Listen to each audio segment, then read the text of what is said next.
Victoria, come on up, do your thing.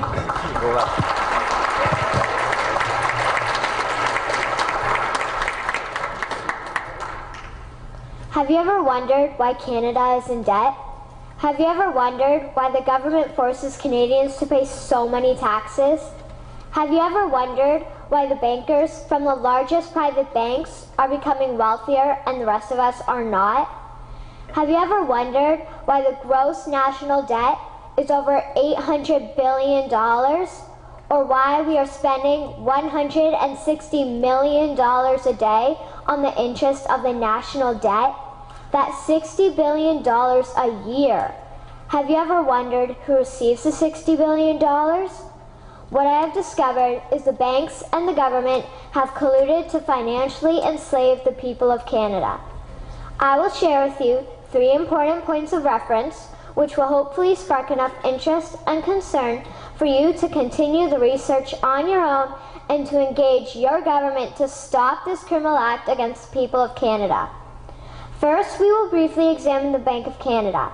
Second, we will see how our banking system works today. And lastly, I will offer a viable solution that we can petition our government to implement.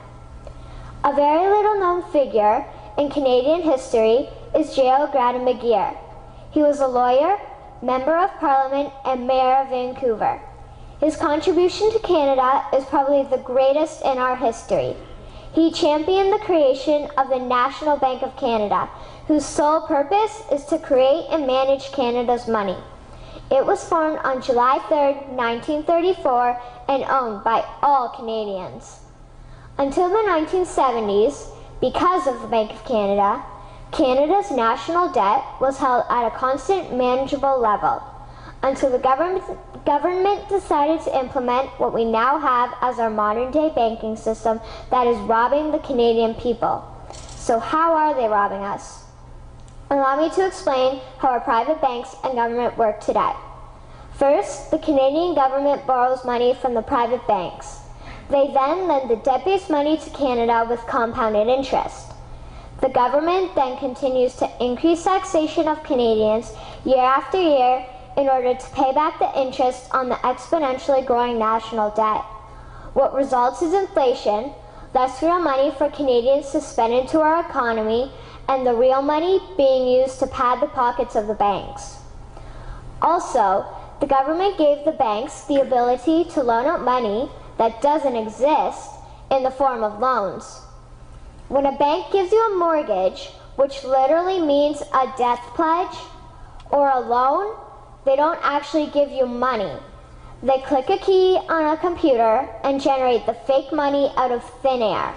They don't actually have it in their bank vaults.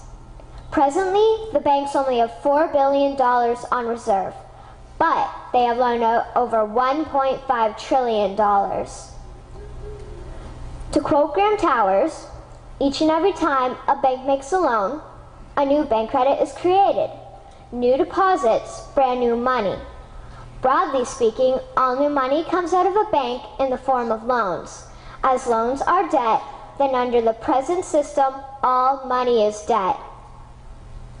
What I find interesting is even Jesus, in Matthew 21, drove out the money changers in the temple because they were manipulating the currency to steal money from the people. The private banks are just like the money changers in Matthew 21. They are defrauding and robbing the people of Canada, thus their freedom, and they need to be stopped. How should the banking system work? In an infamous interview, Mr. McGeer asked Mr. Towers, "Can you tell me why a government with power to create money should give that power away to a private monopoly and then borrow that which Parliament can create itself back at interest to the point of national bankruptcy?" Mr. Towers replied, "If Parliament wants to change the form of operating the banking system, then certainly that is within the powers of Parliament.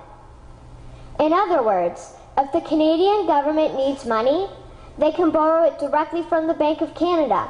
The people would then pay fair taxes to repay the Bank of Canada. This tax money would in turn get injected back into our economic infrastructure and the debt would be wiped out. Canadians would again prosper with real money as the foundation of our economic structure and not debt money. Regarding the debt money owed to the private banks, such as the Royal Bank, we would simply have the Bank of Canada print the money owing, hand it over to the private banks, and then clear the debt with the Bank of Canada. And yes, we have the power and lawful right to do so. In conclusion, it has become painfully obvious, even for me, a 12-year-old Canadian, that we are being defrauded and robbed by the banking system and a complicit government. What will we do to stop this crime? What will we do to ensure that the next generation will live free and clear of the debt-based economy that enslaves them to the banks? Margaret Mead said the following, and I hope that all of you remember this. Never doubt that a small group of people can change the world. Indeed, it is the only thing that ever has. Thank you. Gebt den Kindern das Kommando. Sie berechnen nicht, was sie tun. Die Welt gehört in Kinderhände, den Trübsinn ein Ende. Wir werden in Grund und Boden